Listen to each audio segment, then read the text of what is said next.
Hola, ¿qué tal? Y bienvenidos a las explicaciones de Guardatiempo. Lo que veis en pantalla fue el vídeo con el título Magnetizando un reloj y comprobando sus efectos, aunque el texto que muestra es mangenetizándolo. En realidad lo que hice es tomé un reloj y lo pasé accidentalmente o forzando, como si fuera por accidente, por los imanes que lleva el smart cover de un iPad de Apple. Ese gesto tan común para todos de abrir y cerrar un cierre magnético teniendo el reloj al lado. Fuisteis bastantes de vosotros los que me dijisteis, vaya, me ha sorprendido lo fácil que es magnetizar un reloj, pero me gustaría saber un poco qué cosas tienen más efecto sobre el magnetizado de un reloj y qué cosas tienen menos. Así que para ello he preparado esta tabla, no os asustéis porque os lo voy a explicar con mucha calma y con mucho detalle.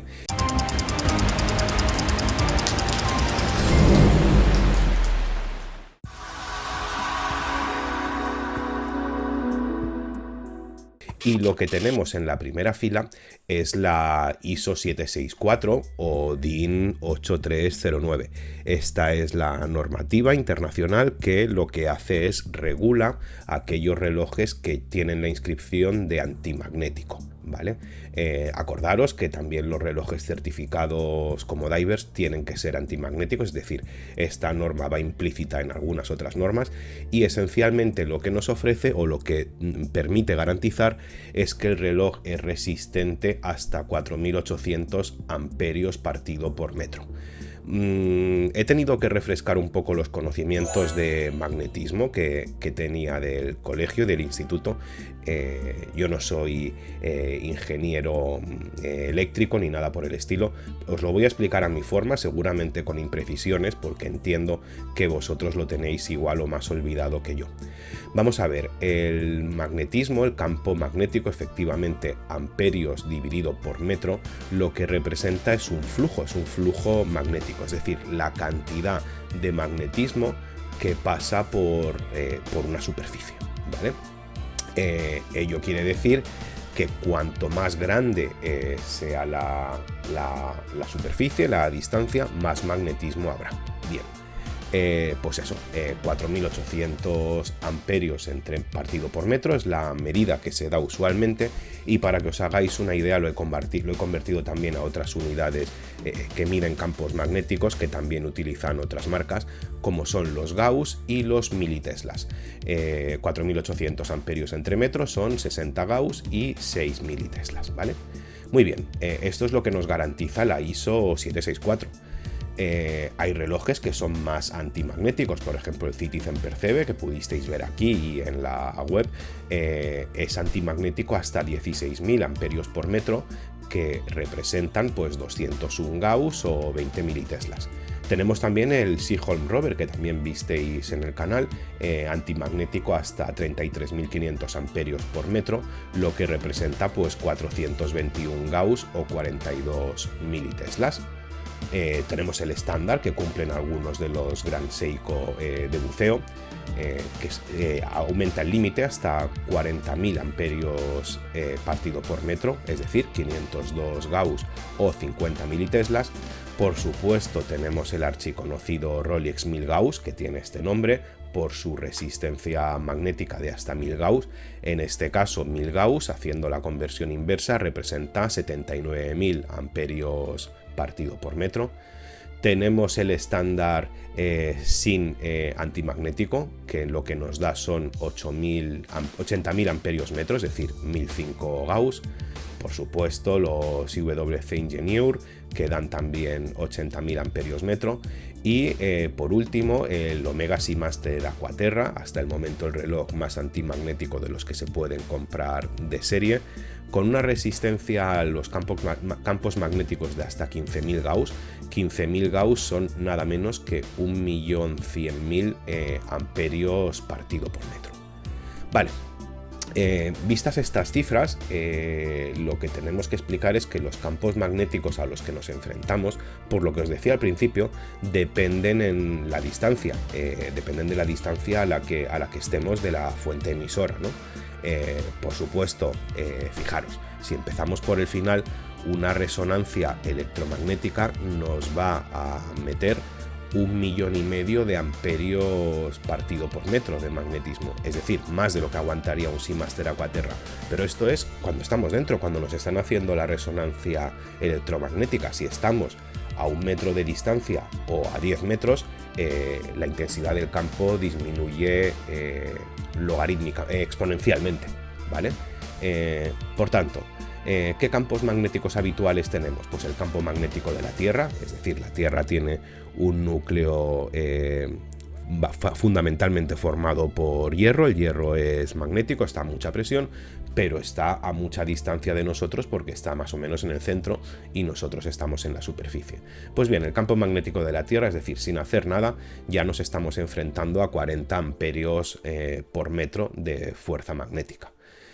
Un microondas, si lo operamos y tenemos el reloj a 10 centímetros de distancia, pues van a ser solamente 24 amperios por metro.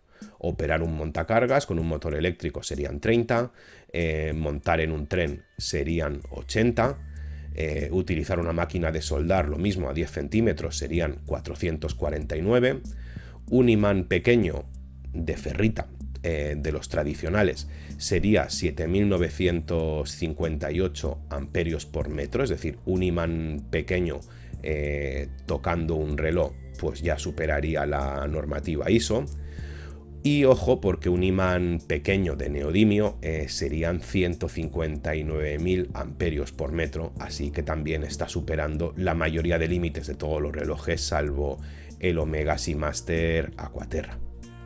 En mi caso estuve haciendo algunas pruebas reales de magnetismo. Hay muchas aplicaciones para móviles, apps que son capaces de medírtelo, porque la mayoría de smartphones llevan un sensor de campo magnético. Yo utilicé Gauss-Meter, que es gratuita, hay 10 fácilmente para Android y para iOS, pues habrá otras tantas. Y fijaros lo que me mostraba, jugando con él, moviéndome de un lado para otro. Llegué a variar de entre 0,5 Gauss hasta 42. 42 es lo que midió cuando más o menos acercaba el imán de neodimio del Smart Cover del iPad hasta el teléfono. No lo quise poner en contacto por si acaso, pero lo acerqué a 1 centímetro, así, dio pues 42 Gauss.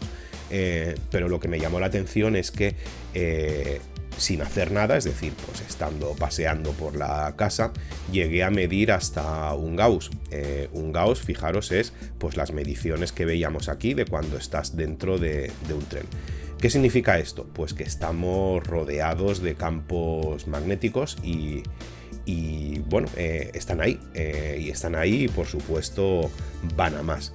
Entonces, como van a más, la gente de Seiko, en el caso de Gran Seiko, que ya os comenté que tienen modelos con una resistencia a los campos magnéticos de hasta 40.000 amperios metro, ellos mismos nos dicen a efectos prácticos lo que tenemos que hacer.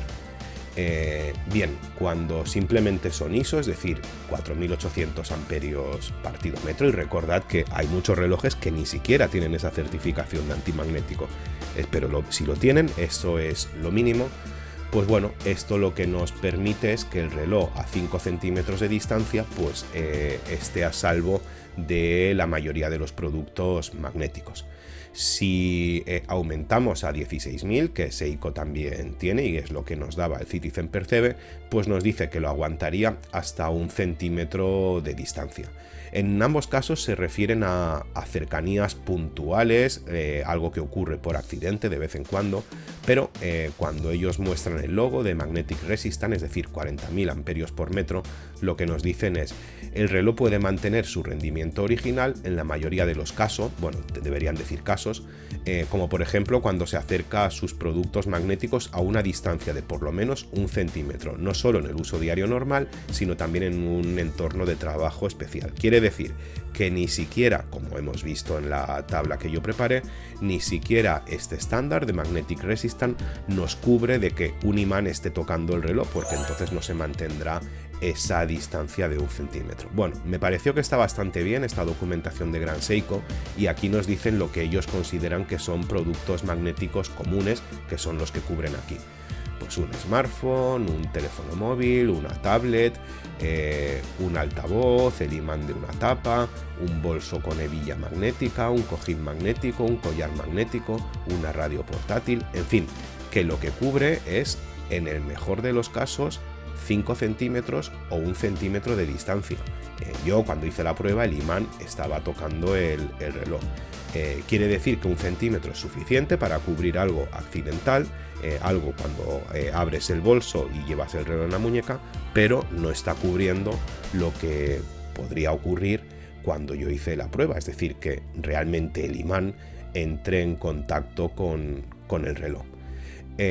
Si volvemos un momento a la tabla diréis, bueno, pero es que lo que estoy viendo aquí es que la mayoría de eventos producen campos magnéticos muy bajos, mucho menos que la ISO 764, es decir, yo voy en tren y son 80 amperios por metro.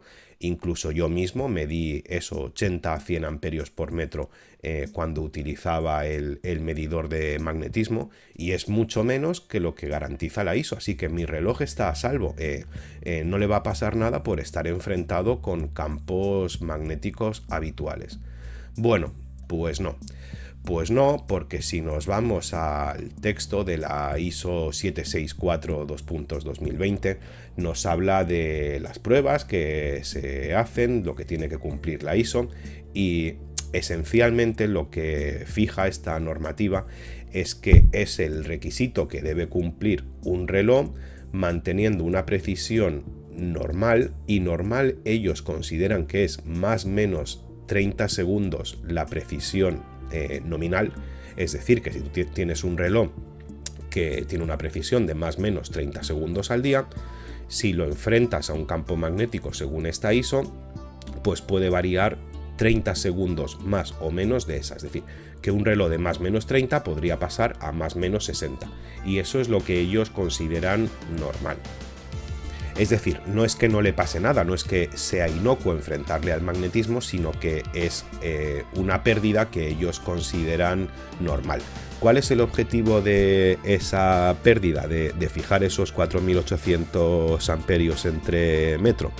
Pues bueno, básicamente lo que hacen es que en 3 ejes durante 1 minuto, es decir, X y Z en todas las posiciones, lo van enfrentando a un campo magnético y luego miden la precisión, que como estáis viendo aquí, depende si es un reloj de diámetro mayor de 20 milímetros o menor de 20. Y el caso de uso, y por eso es habitual que esta norma esté integrada en los relojes divers, es por si estás buceando y te encuentras con una anguila eléctrica y te da un golpe de corriente, que sabéis que por la ley del electromagnetismo, pues un golpe eléctrico conlleva un campo magnético, ¿no? Pues para que tu reloj no se dañe. Creo que con la tabla que os voy a dejar aquí para que lo podáis ver y podáis pausar el vídeo, bueno, de hecho lo voy a hacer más grande para que quepa todo y así lo veis bien, pero mientras me gustaría explicaros de esta parte de culturilla. Tenía pensado hacerla al principio, pero es que si la hago al principio luego muchos os vais porque no os gusta la culturilla relojera, así que prefiero explicároslo aquí para que si no os interesa pues ya dejéis de ver el vídeo. Y es sobre la historia de los relojes antimagnéticos. Se empezó a experimentar con los campos magnéticos, cómo afectaban a los relojes por aquel entonces mecánicos, y hay referencias ya en el año 1846 de que se empezara a experimentar. Esos experimentos los hizo Vacheron Constantin y bueno, consiguieron pues eso, ir trabajando diferentes características o capacidades antimagnéticas de los relojes, pues montando metales que eran más antimagnéticos, etcétera, etcétera. No obstante, fue una tarea complicada y tuvieron que pasar pues casi 30 años, hasta 1915, que consiguieron pues materializar esas innovaciones en un reloj resistente a los campos magnéticos. Ese reloj pues bueno, era un reloj de bolsillo, que eran los que se vendían usualmente para el público masculino en aquella época, y lo que tenía era que estaba hecho pues con muchos materiales no magnéticos. El volante era de paladio, utilizaba para los puentes y las cosas en movimiento pues también metales de este estilo, muy nobles, precisamente los que ahora se utilizan en telefonía móvil y esas cosas. Y bueno, la innovación continuó antes de que Vacheron fabricase este reloj de bolsillo. Charles-Édouard Guillaume descubrió una aleación que llamó Invar y que estaba basada en níquel. Esta aleación pues era muy antimagnética porque no tenía componentes ferrosos, y bueno, empezó a utilizarse el Invar en la relojería, igual que en otros campos, ¿no? Y en 1920 precisamente recibió el Premio Nobel de Física por ese invento, y desarrolló una mejora, el Invar, que esencialmente pues era lo mismo y que era más antimagnética que el Invar anterior. ¿Cuál fue el primer reloj antimagnético de pulsera de la historia? Pues que esté documentado, fue Tissot quien lo creó en el año 1930, y lo hizo en este anuncio que estáis viendo. Comentaban que el 40% de los relojes que pasaban por el taller se debían a que habían sido magnetizados, y por eso el avance de un reloj non-magnetic, como ellos llamaban, pues era un gran avance. Evidentemente ahora todos podemos comprar un desmagnetizador de relojes por 15 euros en Amazon o AliExpress, pero en aquella época todo era mucho más complicado, así que un reloj pues antimagnético, que ojo, antimagnético no quiere decir, como habéis visto, 100% magnético, quiere decir que es más antimagnético de lo normal. Venga, ¿a dónde íbamos? A lo de los imanes de neodimio, que es algo que a mí me tiene cautivado. Veréis, bueno, tiene una historia muy interesante que si queréis la explico. El neodimio, que ya sabéis que es un elemento de la tabla periódica, que tiene de siglas N mayúscula y D minúscula, con número atómico 60. Seguramente lo estudiasteis en el colegio, y fue descubierto por Karl Hauer von Welsbach, un químico que con ese apellido pues austriaco de Viena, en un tiempo tan lejano como en 1885, es decir, se conocía desde hace mucho. Sin embargo, no fue hasta 1982 que la General Motors, junto a Sumitomo Special Metals, lograron sintetizar un compuesto químico en base a neodimio, ND2Fe14B, que tenía grandes propiedades magnéticas y podía utilizarse para hacer imanes. ¿Cómo de magnético era? Pues para que os hagáis una idea, hasta 20 veces más potente que los imanes de ferrita que se utilizaban hasta entonces. Yo mismo recuerdo de niño, porque los imanes creo que son algo con lo que siempre hemos jugado los niños, que nos gustaba, nos cautivaba esa fuerza invisible del campo magnético atrayendo el hierro. Pues esos imanes tenían muy poca potencia para nuestra... Bueno, era lo que había. Y entonces, a partir de... Si aquí dice que lo sacaron en 1982, yo lo recuerdo muy posterior, los primeros imanes de neodimio en los cierres de bolsos y similares, pues yo lo recuerdo quizá en los años 90, y era brutal como un imán tan chiquitín podía tener ese poder de atracción. ¿Qué quiero decir con esto? Pues que desde 1982 hasta ahora el poder magnético de un imán se ha multiplicado por 20. Si a esto sumamos los campos electromagnéticos de Wi-Fi, microondas, smartphones, etc., pues vemos que los campos magnéticos van a más, y no parece que las normativas de resistencia magnética de los relojes vayan a la par. Es decir, seguimos teniendo esa ISO de 4800 amperios metro, el Rolex 1000 Gauss sigue ofreciendo 1000 Gauss como entonces, pero digamos que lo único que se ha incorporado aquí de diferente es el Seamaster Aquaterra. Bien valdría la pena tener pues como Citizen o como Seaholm relojes con un poco más de resistencia magnética, porque es algo que cada vez abunda más. Lo expliqué en algún vídeo, pero Según mi experiencia, y recibo muchos relojes para probar, más o menos 3 o 4 relojes de cada 10 que me llegan han venido magnetizados. ¿Por qué? Pues porque pasan por los arcos de seguridad de los aeropuertos. Al final los detectores de metales tienen campos magnéticos que pueden imantar el reloj. Los vehículos de transporte eléctricos, ese tipo de cosas, cada vez el magnetismo va a más y bueno, es una amenaza. Nada más, espero que os haya gustado este contenido, espero que haya quedado claro y como siempre pues os emplazo al siguiente. Este vídeo está patrocinado por mí, es decir, por la saga A Contrarreloj Paul Davis, un conjunto de 6 novelas en las que si te gusta la relojería, la ficción y los detectives privados especializados en recuperar relojes, en esclarecer asuntos de fraudes, de robos, de aseguradoras, son tus libros. Los tienes a la venta en Amazon, tanto en formato digital o ebook como en formato físico de papel, y la verdad que te recomiendo que los pruebes.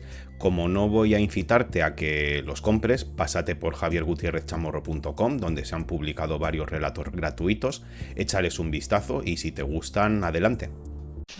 Suscribiros al canal y darle like.